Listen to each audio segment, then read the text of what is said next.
Welcome to IBTV. Srirangapatnam ప్రజా వైద్యశాలలో smart neuro and cardiac super speciality hospital Rajamahendravaram ఆధ్వర్యంలో ఉచిత వైద్య శిబిరం నిర్వహించారు. ఈ కార్యక్రమానికి ముఖ్య అతిథులు మద్దాల రమణ, సర్పంచ్ అమ్మాజీ ప్రారంభించారు. డాక్టర్ రాజారెడ్డి ఆధ్వర్యం నిర్వహించిన ఈ శిబిరంలో వైద్యులు రోగులను పరీక్షించి అవసరమైన మందులను ఉచితంగా అందించారు.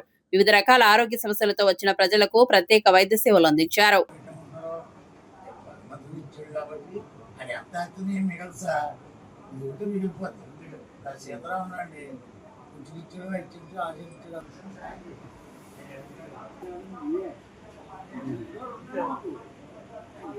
మా అన్నోడు ఇద్దరు ఆ రకంగా కట్టిన సార్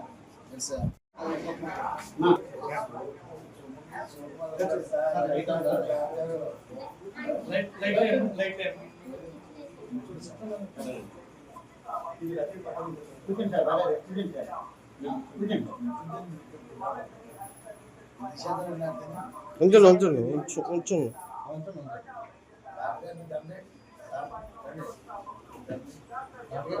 కవరేజ్ కదా.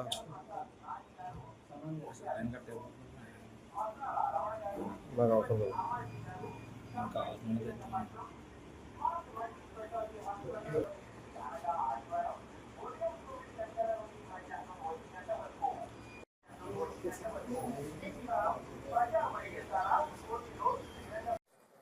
ఈరోజు ఇచ్చేదంటే 22వ తారీఖుని మా 10వ వారం అయిపోయింది.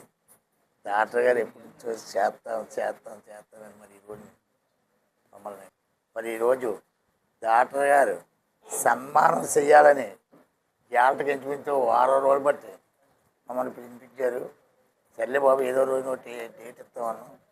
అయితే డాక్టర్ గారు చేసి సంతోషంగా చేసి పని ఏంటంటే శ్రీరంగపట్నాన్ని డాక్టర్ గారు చెప్పారు. ఇచ్చేదంటే ఒక హాస్పిటల్ 12,000 జనాభాకి 7,800 ఓటుకి ఒక హాస్పిటల్ శ్రీరంగపట్నాన్ని. మరి అలాంటిదే మరి ఆయన ఇక్కడ తీసుకొచ్చి ఈ హాస్పిటల్ ఇలా నిలబెట్టి మన గ్రామాన్ని కాపాడుతున్నాడంటే మరి డాక్టర్ గారు చెప్పినట్టు ఆయనకి ఒప్పుకున్న చూపు, ఆయన సేవ చేసిన చూపు, ఆయన చెయ్యి దాడితే పంపుతున్నాడు తప్ప లేకపోతే శ్రీరంగపట్నం గ్రామంలో జనాన్ని ఎప్పుడు కూడా ఆయన ఒక జ్వరం వచ్చినా, ఒక కడుపు నొప్పి వచ్చినా, రాత్రి గంటలు 8 గంటలకు వచ్చి నాకు 12 గంటలకు వస్తుంది. కిడ్నీలో రాళ్ళు ఉన్నాయేదో ఏమి ఉన్నాయేదో విపరీతంగా నొప్పి వచ్చేస్తుంటే మరి గ్రామంలో డాక్టర్ గారు ఉన్నారు కాబట్టి ఇలాగ వెంటనే ఫోన్ చేసేటోడికి వస్తుంది. అంటే మనం ఆయన చేసిన అరగంటలో తగ్గిపోయింది. మళ్ళీ మన్నాడు రాజమండ్రి మనం వెళ్తా సరిపోయాం. ఏంటంటే మరి రాజారెడ్డి గారు ఇంత రంగా చేసి సక్రంగా ఉండి ఇంకా అంచెలంచెలుగా ఎదగాలని నా కోరిక. వచ్చిన డాక్టర్లందరినీ తీసుకొచ్చి నా గ్రామాన్ని కాపాడుతాడో, వైద్యం చేస్తాడని నాకు నమ్మకం ఉంది. ఆ నమ్మకాన్ని ఒమ్ము చేయకుండా మరి డాక్టర్ గారు ఇప్పుడు కూడా ఈ రకంగా కలకలాడుతుండి ఈ హాస్పిటల్కి ఇలాంటి పెద్ద అయిన డాక్టర్ గారు అందరూ తీసుకొచ్చి వైద్యం చేస్తాడని నా కోరిక మేరకు అనుకుంటున్నాను. మరి నాకు ఇచ్చిన ఈ గ్రామ పెద్దలు మరి ఇలాగ సత్యానంద గారు, సాయిబాబు గారు, మరి డాక్టర్ గారు, మరి ఇలాగే ఆ యూనియన్ కృష్ణ గారు, అంటే కొంతమంది పేరు కాదు, కాశీ గారు, మరి పాప కూడా ఇక్కడికి వచ్చిన తర్వాత కూడా చాలామంది ఆడపిల్లలు అంటున్నారు. వీళ్ళిద్దరూ వచ్చిన తర్వాత స్త్రీలు కూడా చాలా చక్కగా వైద్యం చేస్తున్నారు. డాక్టర్ గారి దగ్గర పిల్లలు పెట్టి జాగ్రత్తగా చేస్తున్నారు నాకు చాలామంది చెప్పారు.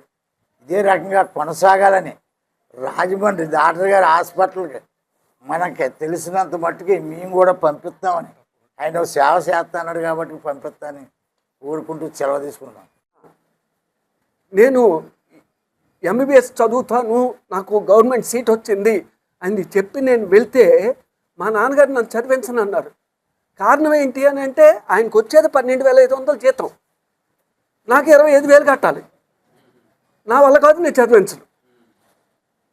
ఇదే మాట చెప్పినప్పుడు నేను 3 రోజులు నిరాహార దీక్ష చేశా మా ఇంట్లోనే, తిండి తినకుండా చేస్తే మా అమ్మగారు తల్లి ప్రాణం ఉంటుంది కదా, అయ్యో పిల్లోడు ఏమీ తినట్లేదు, మీరు ఏదైనా చెప్పండి వాడికి అని అంటే, ఏం చెప్తాను, వాడికి చదువుతాను అంటున్నాడు, వాడిని మనం చదివించలేకపోతున్నాం, ఏం చేయాలి, ఉన్న ఆస్తి ఏదో అమ్మేసి ఆయన చదివించుకోండి అని చెప్పారు. ఆఖరికి మాకున్నది 5 ఎకరాలు. 5 ఎకరాలు అమ్మేసి నా అకౌంట్లో వేసి ఇంకా నువ్వు డాక్టర్ చదువుతావు ఏం చదువుతావు నీ ఇష్టం అని చెప్పి మా నాన్నగారు నన్ను వదిలేశారు. నేను అంటే నా తలరాత నేనే రాసుకున్నా. లేకపోతే నేను ఈరోజు ఒక పాడి పరిశ్రమ, ఒక 10 గేదెలను పెట్టుకొని నేను మేపుకుంటూ కూర్చోవాలి మా తోటలో. ఈరోజు డాక్టర్ని అయ్యేవాడిని కాదు, ఇలా వచ్చేవాడిని కాదు. దీనికంటూ ఒక పెద్ద స్టోరీయే ఉంది. ఈరోజు ఎందుకో నాకు చెప్పాలని అనిపించి చెప్పాను. దీనికి వెనకాతల ఎన్నో స్ట్రగుల్స్ పడ్డా. నేను చదివేటప్పుడు 10th క్లాస్ ఎగ్జామ్ రాసేటప్పుడు మా ఊర్లో కరెంట్ లేదు. మా ఇంటికి లేదు కరెంట్. దీపం బుడ్డి దగ్గర చదువుకోవాల్సి వచ్చేది. ఇంకా ఎగ్జామ్స్ 10 రోజుల్లో పెడతానన్నగా మా స్ట్రీట్ లైట్లు వేశారు. ఆ స్ట్రీట్ లైట్ల కింద కూర్చొని నేను చదివి ఇంకా అప్పటి నుంచి తల్లిదండ్రులకు కూడా తెలిసి వచ్చింది. అమ్మ నేను ఒకటే చెప్పా, అమ్మ నీ కొడుకు ఫోన్ వ్యసనుడు అయిపోయాడు. ఫోన్ చూసినంత మాత్రం తప్పేమీ కాదు. ఫోన్లో ఏం చూస్తున్నాడు అన్నదే మీరు తెలుసుకోండి. అంతేగాని ఫోన్ వాడటం తప్పు అని అంటే స్కూల్లో ప్రతి పిల్లోడికి కూడా గవర్నమెంట్ ఫోన్ ఇచ్చింది ఈరోజు. మరి ఆ లెక్కన గవర్నమెంట్ కూడా తప్పు అనాలా? మనం చదువుకోమని ఇచ్చింది. మరి కరోనా టైంలో ఫోన్లోనే చదువుకున్నారు పిల్లలందరూ. మరి ఫోన్ తప్పని అనకూడదు. ఫోన్ ఉన్నది అన్నది ఈరోజు ప్రపంచం. ఫోన్లో చేతిలో ఫోన్ ఉందంటే ప్రపంచం అది. ఆ ప్రపంచానికి తగ్గట్టుగా దాన్ని మనం కూడా మారాలి. అంచేత తల్లిదండ్రులకి చెప్పి, అందులో నీకు ఒకడే కొడుకు అంటున్నావు,